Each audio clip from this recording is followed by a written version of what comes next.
first town hall webinar series.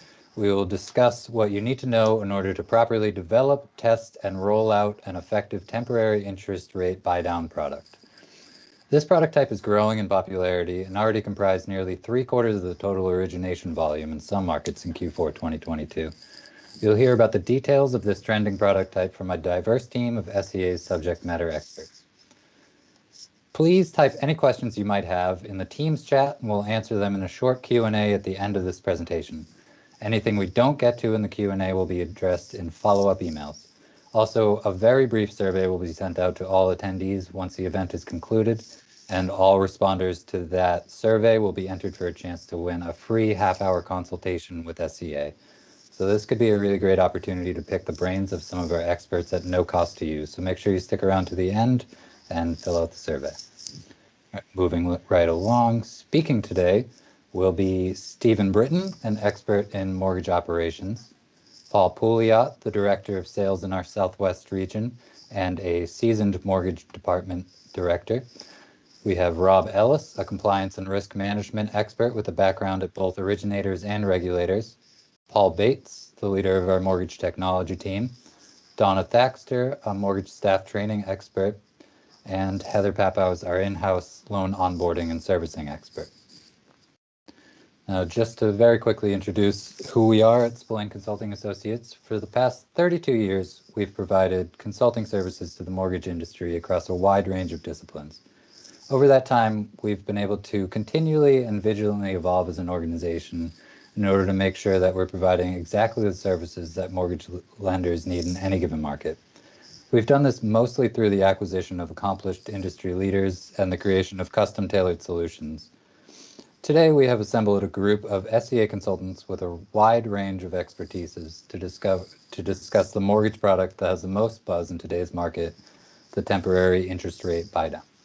Before we get into the presentation, we have one quick poll which should be populating on your Teams screen right now. If you could just take a second to answer that poll, and I will now pass it off to Mr. Stephen Britton to take it from there. Thank you, Sean, and welcome to everybody. Thanks a lot for joining us today. Let's see, before we get started, just want to take a look at the first poll, and it appears that the vast majority of you are familiar with the temporary interest rate buy-down, which is a good thing, but not to worry. By the end of today's presentation, you'll all be experts. So in a tight mortgage market that we all exist in today, we're always looking for ways to increase market share and to bring in additional loan volume. It's critical, especially in these times, to be innovative, to think outside the box and identify market niches that may not be fully served. As a result of this out-of-the-box thinking, hopefully we'll have come up with loan programs and products and tools that will help the buyers and the sellers that you all work with. Today, we're going to talk about one such tool, a temporary buy-down. Now, we're all familiar with the permanent interest rate buy-down, where a borrower pays 1 or 2 points at closing and gets a reduced interest rate. Typically, the rule of thumb is that for every 1 point fee that a borrower pays, you get a reduction of 0.25% in the interest rate. But the temporary buy-down is a little bit different type of animal. So how does it work? A temporary buy-down gives the borrower temporary payment relief from the monthly payment specified in the note. The difference in the note payment and the bought down payment is totaled over the term of the buy-down and placed in a separate escrow account at closing. Just a note here that the requirements I'm going to speak about today are those of Fannie Mae and Freddie Mac. Fannie and Freddie both allow temporary interest rate buy-downs, and their requirements are pretty similar, with really minor variances in between the two of them. So both Fannie and Freddie will allow for a maximum of a 3-2-1 buy-down, where the payment is bought down 3% in the first year, 2% in the second year, 1% in the third year, and goes to the no payment thereafter. Fannie and Freddie both say that a maximum interest payment change is limited to 1% in any 12-month period. You can do smaller increments, such as 0.5% per year. So for instance, you could structure a program where it'd be 1% at the first year, 0.5% in year 2, and then going to the no payment thereafter. Now, my colleague, Paul Pouliot, will go over the examples of the actual math involved in creating and funding a temporary interest rate buydown. It's also important to note that the interest rate does not change. It's just the monthly payment. So what are some of the features? While the money to fund the buydown account may come from the borrower, the seller, or the lender, most typically you will see it funded by the seller or the lender. All buydown transactions must be governed by a written buydown agreement that's signed by the borrower. Funds must be returned per the terms of the buydown agreement. Typically, whoever funded the buydown, if the funds were not fully used during the term of the buydown. Buydown funds that are coming from interested parties, say, for example, from a seller, they are subject to Fannie Mae and Freddie Mac's interested party contribution limits. Now, the temporary buydown program has been around for a number of years. It's not really a new product, but with the low interest rates we've experienced over the last decade or two, you haven't really seen that much of it. But unlike years ago, where you could qualify the borrower based on the bought down rate, today, because of change in regulations, you must qualify the borrower at the note rate. So who could benefit? On the seller side, individual sellers looking for a marketing incentive to attract potential buyers and willing to fund the buydown themselves. I mean, funding a buydown for $5,000 or $7,500 is a better option than dropping the listing price by, say, $15,000 or $20,000. Builders or developers looking to move their inventory without having to reduce prices. Those of you who have worked with builders and developers know that they're kind of reluctant to move off their price points as time goes on. So perhaps this might be an attractive option to them. On the borrower side, examples of borrowers who could benefit is perhaps recent graduates that are taking a lower level entry level job and whose income is expected to increase over the next few years. Perhaps med school graduates doing their residency, and again, their income will be increasing over the next couple of years. Another example is perhaps borrowers who are anticipating a temporary reduction in income due to an employment leave that may not be fully funded by their employer. Somebody perhaps going out on a maternity or paternity leave, or somebody with maybe a medical issue, maybe looking at surgery that's going to lay them up for a while, and again, their income may be reduced. This could be a really attractive option for them. But as far as I'm concerned, one of probably the most attractive option is for those borrowers who are looking for a hedge against falling interest rates and the possibility of refinancing. I mean, if you're dealing with a borrower who's of the opinion that interest rates will fall in the next year or two, presenting them with an opportunity to refinance, making payments at a reduced level during that year or two, especially if that reduction in payment is funded by the seller, is a pretty attractive option. So as you've probably all seen, sales concessions are on the rise. With a rapid rise in the interest rates, I think we can all see it's not the same seller's market that it has been over the last several years. Things have definitely changed a little bit. Seller concessions are of some form are written into purchase and sale agreements with increasing regularity. There's been a lot of articles in the media of late regarding the changing real estate market and the purchase incentives, but I'd like to bring your attention to one particular article in the USA Today on January 22nd entitled, "Mortgage Rate Buydowns Are on the Rise as Home Buyers Cope with High Interest Rates." Now, in this article, citing a report by Redfin, the article shows that nationwide, 42% of fourth quarter 2022 home sales had sales concessions for the buyers. And it was really surprising in some of the West Coast markets, there were sales concessions on 60% or more of the sales transaction.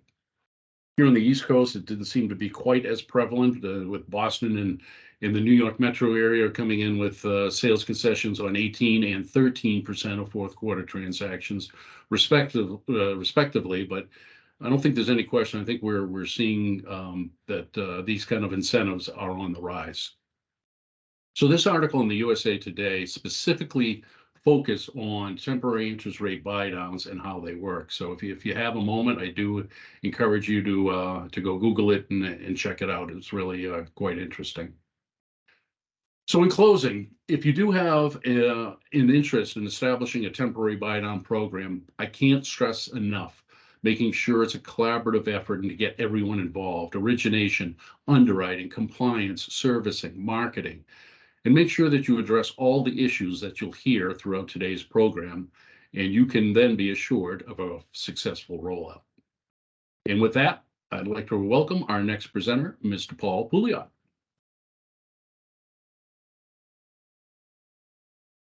Good day, everyone. For this analysis, we're going to use a loan request of $350,000 at 6.75% 30-year fixed rate with a 90% loan to value. As illustrated in the slide, we show the traditional buy-down options along with the borrower savings and seller-lender buy-down cost for each option. As noted with these plans, we see there is a wide variation of borrower savings and cost attributed to the seller/lender. Some of the temporary buy-down funds could be from the borrower in order to secure more temporary relief in their mortgage portion of the payment. Under current circumstances and regulations requiring the borrower to qualify for the note rate, the 2-1, 1-1, or 1-0 plans are the more popular and logical buy-down schedules we see used and meets the 95% loan-to-value requirements for the GSE interested party contribution. I will now turn it over to Rob Ellis. Thank you, Paul. Good afternoon, everyone. My name is Rob Ellis, and I'll be presenting some compliance and risk management principles you should have in place when implementing a new product or service such as a temporary buy-down product. But first, we're going to do another live poll. Hopefully the poll popped up, but if not, it can be found in the chat. So let's see. Does your organization have a documented change control process for developing new product? And 16 responses so far. I'm going to give it a few more seconds. It's quite a mixture. Yes, no, 46, 30, not sure, 23. That's also interesting. So, well, with that said, and regardless of the size of your institution, the complexity, you need to have some form of a formal method to assess any proposed new product or service. Typically, it's called a change control management system, or possibly something like a new product implementation committee. But regardless of what you call it, it's critical that you document the product and bring together all the relevant stakeholders that need to assess the new initiative and understand how any new product, such as a temporary buy-down, is going to impact their area. You may want to treat it like a formal project and have a designated project manager that keeps track of all the progress of creating and implementing the product. It's important to have this documented because when examiners come in, one of the first things they do is ask what's new at your institution. And how new products and services get implemented get evaluated quite closely because it's a good indicator of how well the institution's compliance management system is working. And from the regulatory standpoint, when you're looking at something like a new product, like a temporary buy-down, you don't just evaluate it from only technical aspects, like what disclosures are required, but also, are there any fair lending risks that might occur, or things like UDAP from the marketing or rollout of this product? Capturing and controlling these risks are critical. As a quick example, in rolling out a new product, you might take a pilot approach where only certain loan officers or certain geographies will have this marketed to and offered. Those LOs and geographies should be evaluated by your compliance officer to be sure that the pilot isn't excluding areas of high minority populations. So this could be a serious fair lending risk. It's important that during the implementation stage, there is enough time dedicated to analyzing the impact of this new product and how. Marketing, originating, processing, closing, and servicing all get impacted in one shape or another. And don't fall into the trap that things will go well. As a matter of fact, I had a conversation today with a client that was thinking about expanding to a new state. We had discussed a number of items, but as an example, at one point I just mentioned, well, what will you do if a customer goes delinquent and foreclosure needs to get initiated? That one question opened a plethora of items. Does the management company have the capabilities of notification, managing the property, you name it? But those things, the point is you need to prepare for everything possible and have a process in place addressing those issues. Missing something up front can be very costly, especially in the reputational risk area.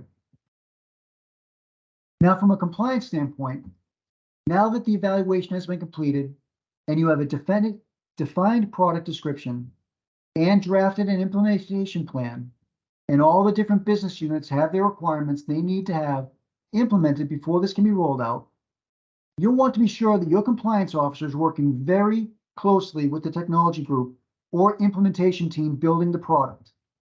Because as disclosures are developed and procedures are being solidified or possibly changed, or as we like to say, we made a workaround for that issue. The compliance officer should be making assessments and recommendations during the creative process, not after.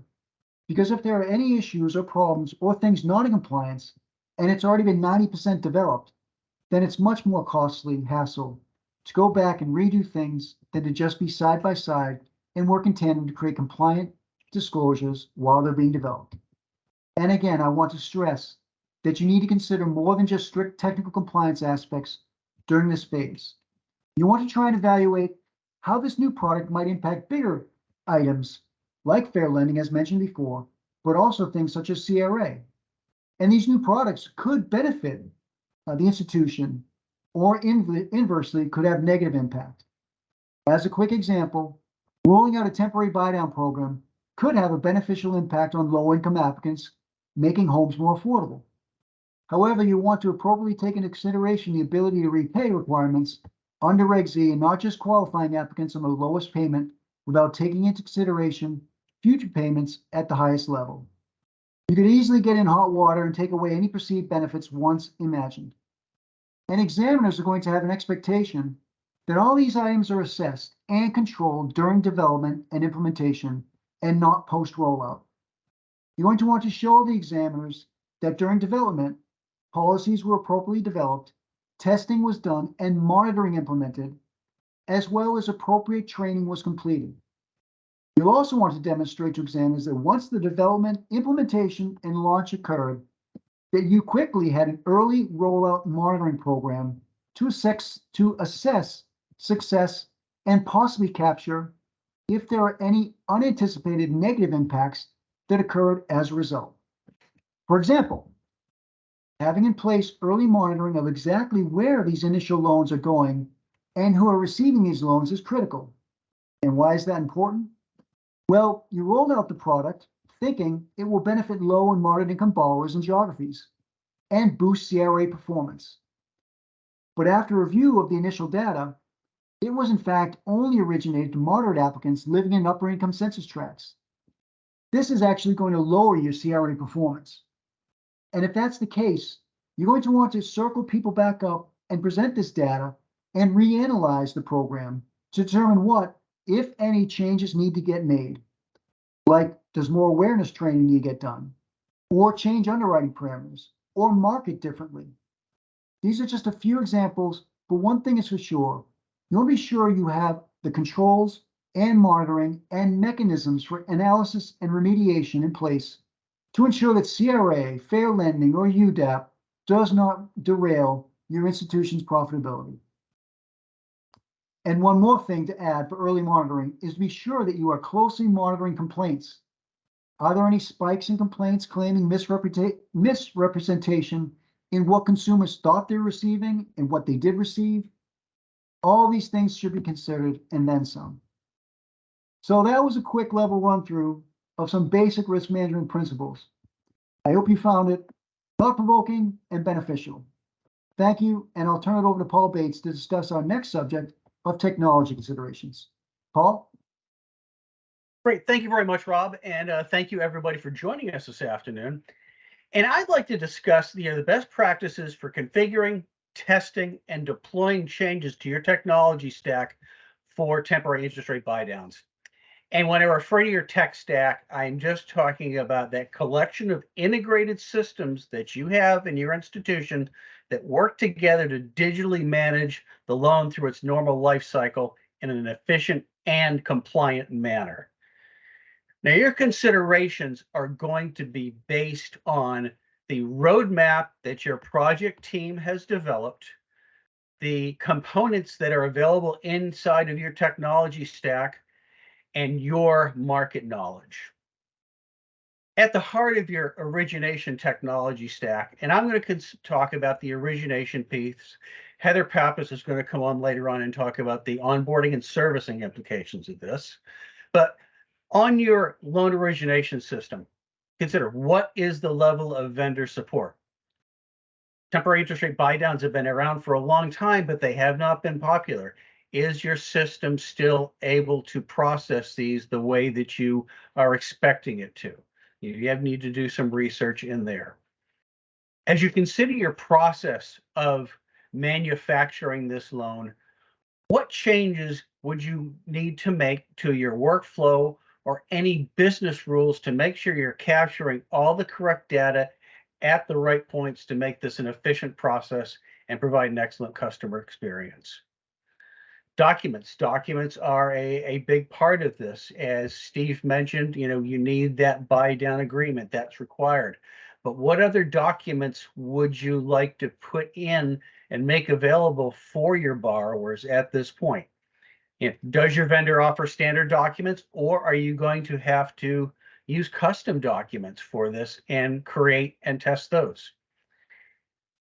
Are based on your system and your requirements, are you going to need to create any custom fields or perhaps custom screens to make it easier for the manufacturing process to run smoother? And last but not least, the reporting. You need to be able to report on this new product, be able to measure it, and be able to monitor it. We start thinking about the point of sale system, that your customer facing system. You have some of the same questions, but you also need to ask yourself about your market. Is this something that I am going to want to offer as an apply online product? Or is this going to be something we offer this and please contact our loan officers? It's going to depend on, your market, your technology that's available in the feature functionality of your point of sale system, and a review by management. Are you going to need to add documents to your point of sale system or change any of the documents that are currently available for the borrowers? And also, is the product and data mapping going to go where you're only entering information once in the system and it goes all the way through? If you're using a pricing engine, there's also considerations you need to make. Are you going to make any adjustments to profitability for offering this product or this product feature? Are you going to make it available for only certain eligibility requirements? And if so, what changes do you need to make inside of the pricing engine? And are you going to offer, is there going to be any loan level pricing adjustments for a loan that has a temporary buy down? Like I said, these are all just considerations, not a question you need to do this. Thank you. Now that you've decided how you're going to build this based from your management team, looking your review of your technology stack, it's getting into the development piece. Your goal should be to enter data only once in the system and no workarounds. One of the keys to this is having an integrated test environment that mirrors your production environment with every component of your technology stack. Once your team has made all of the appropriate configurations, now comes the hard part, the testing. And there's no such thing as too much testing. And also, I would recommend it. All the stakeholders need to test and document, not just the folks that were involved in the configuration. Make sure that anybody who's touching the loan is checking their individual piece of the technology to make sure it's working correctly and functioning as you would expect. And you're going to want to document. Rob was very clear on the needs for the documents from from your compliance standpoint, and it is a best practice to have a good, thorough set of testing documentation and results. It's sort of like your old 8th grade math teacher used to say, you have to show your work. This is a key. These are critical systems as defined by the regulators.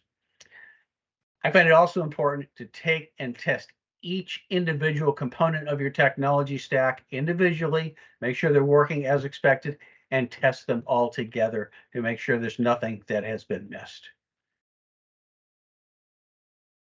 Now, before I hand it off to our next speaker, we do have another poll question. Do you have the resources and knowledge on hand for you to do the product and pricing maintenance in your technology stack? I'll give it a few minutes, few seconds here. And very good, over half. That's good.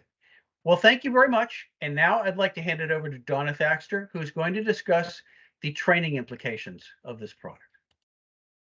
Thank you, Paul, and good afternoon to our audience. My component of today's session will focus on the training element of a new product launch, specifically how to structure your training for success.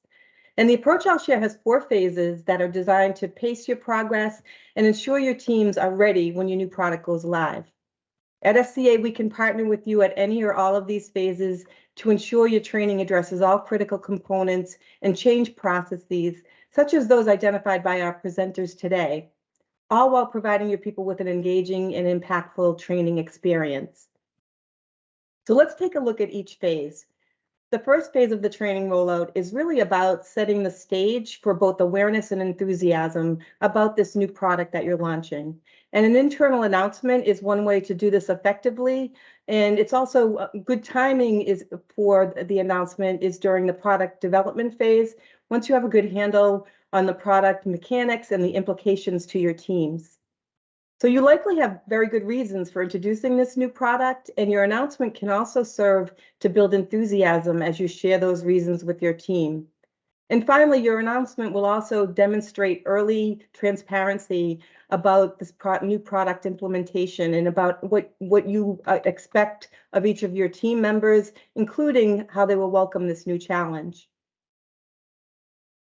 Phase 2 is an important part of the process, and typically with any change, the main question on people's minds is, how does this affect me?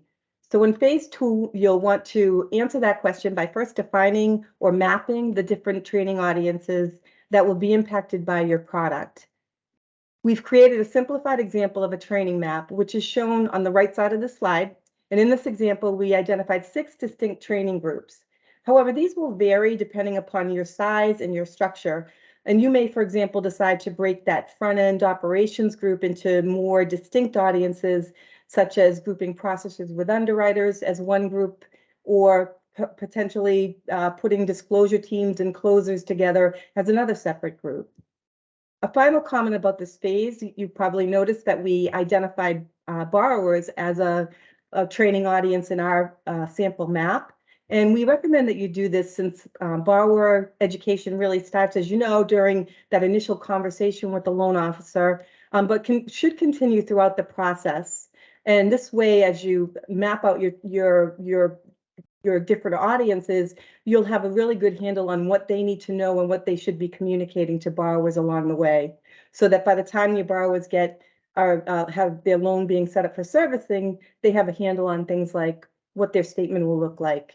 And what happens, for example, if they decide to refinance during the buy down period. Phase 3 is where your training really starts to become more concrete. And the obvious goal for this phase is to make sure the design of the training accelerates your people's comfort and competency with this new product. In this phase, we recommend that you assign team members to be subject matter experts for each participant group you've identified. And during this, doing this has many benefits. For example, your SMEs will bring a strong sense of how your training needs to be customized for each group. And, for example, what are the specific regulatory impacts of the new product to this group? Assigning an SME also has other benefits, such as creating a go-to person for your people before, during, and after training to answer key questions about this new product, such as temporary rate buydowns. And at this stage, you'll also want to decide on what delivery tools you'll be using to get the training out to your participants. For example, will you use a face-to-face approach in a classroom style, or perhaps provide training virtually through platforms like Teams or Zoom? And a separate, more micro decision related to delivery tools answers the question, how will you get certain components of your training out to your participants? For example, will you use a test environment within your LOS so participants can practice the navigation of these new screens and fields and practice inputting or reviewing the data in those fields? Or will you create videos or a series of short videos that might focus on those steps and be a resource they can revisit again and again? The fourth and final phase of your training process is the actual delivery of your training program. And the SMEs you identified in phase 3 might be solid candidates to act as instructors in this phase. If so, it's beneficial for those instructors to understand how to apply adult learning principles to their training approach. This ensures that the training captures your employees' interest and encourages their active engagement in the sessions. Providing your instructors with train-the-trainer support in the form of things like leaders' guides or practice run-throughs will also build their confidence and proficiency as trainers. And this approach additionally gives you consistency in terms of how the content is communicated to the different groups and which components of the training are given added emphasis or include practice opportunities, for example. We're fully prepared to help you and support you through the train-the-trainer process, and we'd be delighted to talk with you about how this works. The final step of phase 4 is to make sure that the training materials are available after training and easily accessible to your people so they can revisit and download the materials for ongoing reference. So I hope this overview of how to pace and roll out a new product training program has been helpful to you. And next, I'll turn it over to Heather Papos, who will cover servicing and secondary marketing considerations. Thank you.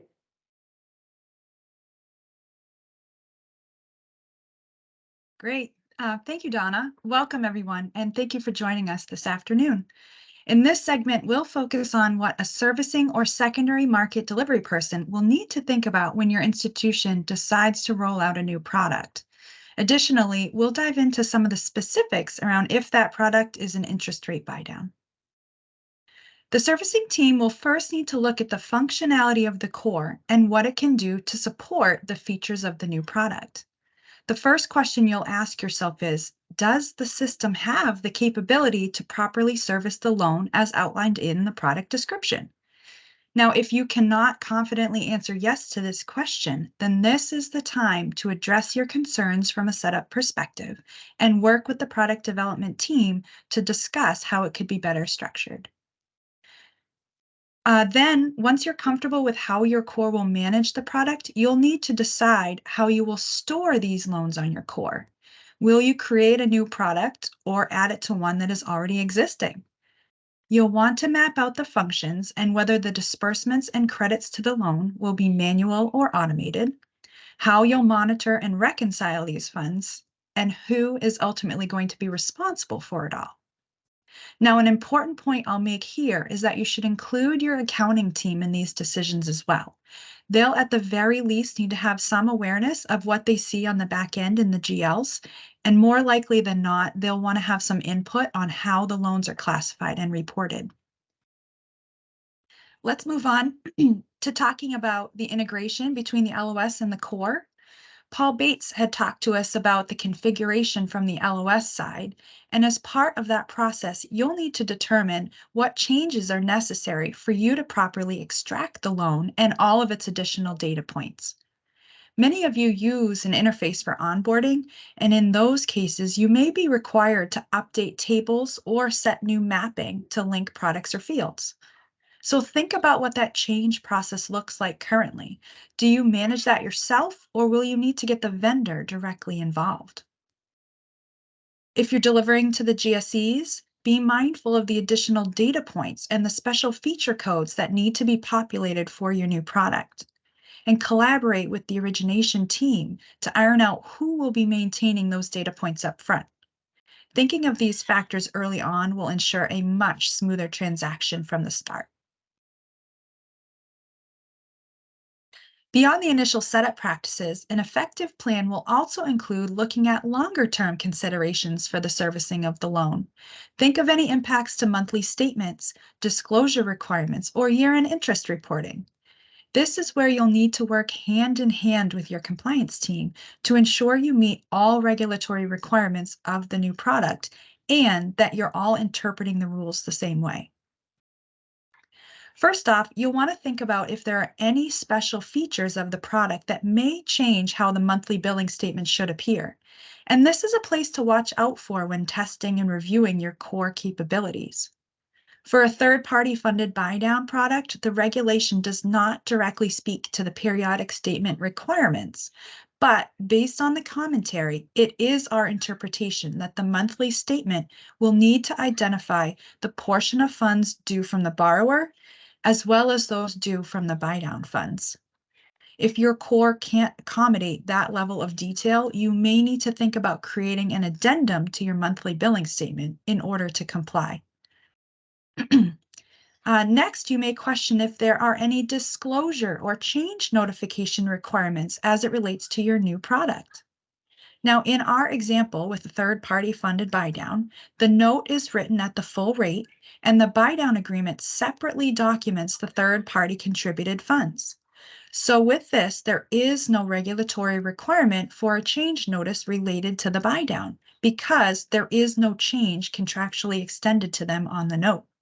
But if your product is structured differently, you may be subject to a change notification requirement. So be sure to consider this as part of your review as well. Lastly, let's talk about year-end interest reporting. This can be something that slips under the radar depending on the product and how your core operates.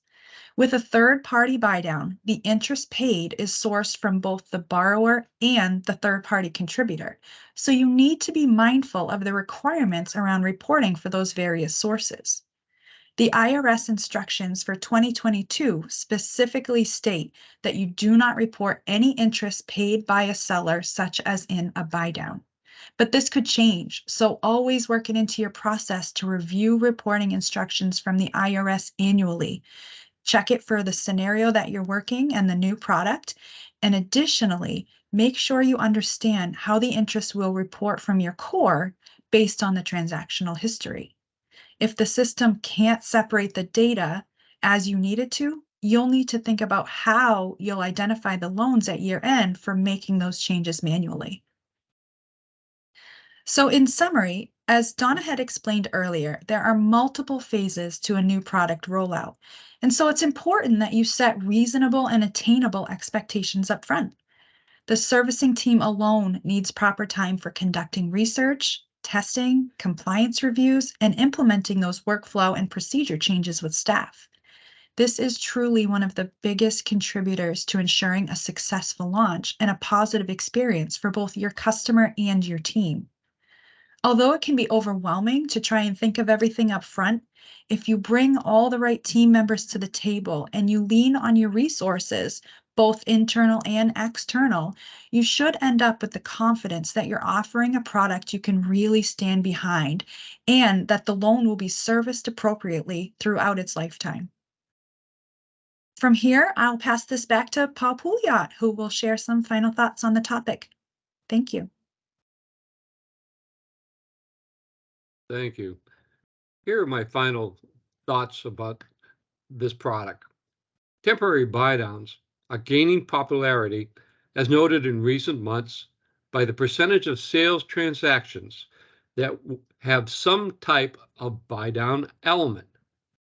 The development of a buy-down option for the lender takes time to properly develop and document because it may affect many internal departments. There could be compliance and fair housing issues that would need to be monitored and reported to management. Appropriate marketing materials need to be developed along with training of lender personnel in all areas of the entity. The program should be monitored to determine its success or whether it may need to be tweaked.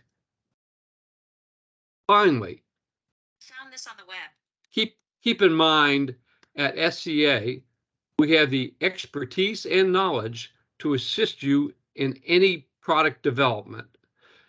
As we have demonstrated today, we understand all of the necessary steps in offering the buy-down option for your secondary market and portfolio loans. So no matter what the product initiative you have planned, we have the experience and talent to stand ready to assist you. Please reach out to us to begin the process. I will now turn it back to Sean. Hello, thank you, Paul. We are now going to see if we can answer some of the questions that came in during this presentation. If we don't get to your question in this live Q&A, don't worry, we'll be answering anything we miss in follow-up messages. So first question is, can you apply a temporary buy-down to any type of transaction? That one sounds like a good question for Mr. Britton. Would you care to take that one? Thank you, Sean. Yes, good question. Very good question. In terms of transactions, you can use a temporary interest rate buy down on a purchased transaction of a primary residence or a second home. You cannot use it. It's an ineligible transaction with Fannie and Freddie if it's applied to a investment property transaction or a cash out refinance. I'm not quite sure why you'd want to use it as cash out refinance, but you can't do it anyhow. In terms of loan product, you typically you're going to see temporary buy downs with fixed rate, but you can use it with ARMs as well. Fannie and Freddie allow them to be used without restriction on any ARMs with an initial interest rate period of greater than 3 years, so 4 years plus, without any restrictions. If you are using it with a product, for instance, a 3-1 ARM, it is you're restricted to just a 2-1 buy down. You cannot do a 3-2-1 buy down, and that's about the only really restrictions that are in terms of the project. All right, great. Thanks, Steve. Let's see if we can find another question here. We have, should I offer buy downs as a product feature or a new product? And what are the origination and servicing implementations? We'll pass that one off to Paul Bates. Sure. Thank you very much, Sean. It's a question. It really depends on a couple of driving factors. Number one would be the feature functionality available inside of your technology. And second, and primarily, what are the reporting requirements you have? Do you need to differentiate this product from other products in the pipeline, either in the origination or in the servicing? So if you can differentiate it without creating a new product, that would be optimal, easier development. But those are the two factors you need to consider from the origination side. Heather, would you like to add anything to that? Sure, yeah. Thanks, Paul. From a servicing perspective with your core platform, you're definitely going to want to make that decision up front as to how you structure these loans on your system, because that's going to play right into that structure and flow from the technology stack that you've been talking about, Paul. So one of the nice things about many core platforms is you often have the option to take an existing product, copy it, and then review and change whatever needs to be different. So you aren't completely starting from scratch. Now, whether you choose to do this or you want to build it right from the ground up, or if you find that you could use an existing product and create some sort of unique identifier, the most important suggestion that I can make is to remind you to look at the product defaults and think about what could inherently be different about it so you can make any special instructions for your onboarding or your new loan auditing team members. There's definitely pros and cons of doing it any of these ways, and it's going to be very situational for you, depending on the level of variance in the product from what you have already existing, and also probably depending on the volume of that product that you anticipate originating. All right, great. Thank you, Heather and Paul. We'll do one more question here. Let's see. Are there any resources out there for the principles of what needs to be included in a change control process? This sounds like a good question for Mr. Rob Ellis. I'll hand it off to him. Sure, Sean, thanks. In actually my preparation of doing this presentation, I perused the agency websites for what's out there for guidance for the elements that you need to have, and I came across a good one from the OCC, a regulatory bulletin from back in 2017, and it's entitled New, Modified, or Expanded Bank Products and Services Risk Management Principles. And again, if you go on the OCC's website, occ.treas.gov, and just search OCC Bulletin 2017-43, it's from October 2017. It's not a bad read. It's not like one of these preambles where it's 1,000 pages, but it's got all the points to consider. And I thought it was well written and easily understandable, which is rare. So I think that's a good resource to start with. Awesome. Thank you, Rob. All right, so that'll conclude our presentation for today. Thank you, everyone, for joining us. Please reach out to Bill Dolan, Director, if you have any questions or you'd like to schedule a consultation to see what Spillane Consulting Associate can do for you. And please remember to fill out the brief survey that will be sent to all participants. Each responder to the survey will be entered for a chance to win a free 30-minute consultation with SCA. So thank you, everyone, and have a great day.